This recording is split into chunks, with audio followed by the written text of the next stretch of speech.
கொண்டே இருக்கும். 5 வயசுல பையன் சொல்லுவான், எங்க அப்பா தான் சூப்பர் அப்பா. 5 வயசு. 10 வயசானா சொல்லுவான், எங்க அப்பா நல்லவரு, அப்பப்பா கத்துவாரு.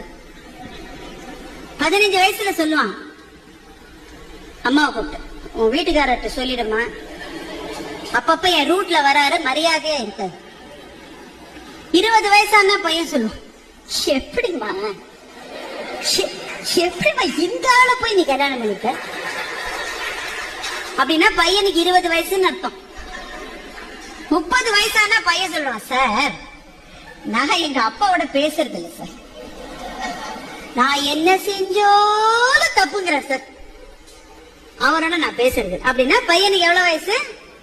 30 வயசு. அதே பையனுக்கு 40 வயசு ஆயிடுச்சுன்னா அவனுக்கே அப்ப குழந்தைகள் இருக்கும். அப்ப சொல்லுவான், எங்க அப்பா கத்திட்டே தான் இருப்பாரு, ஆனா பாவம் நல்லவருன்னா அவனுக்கு 40 வயசு.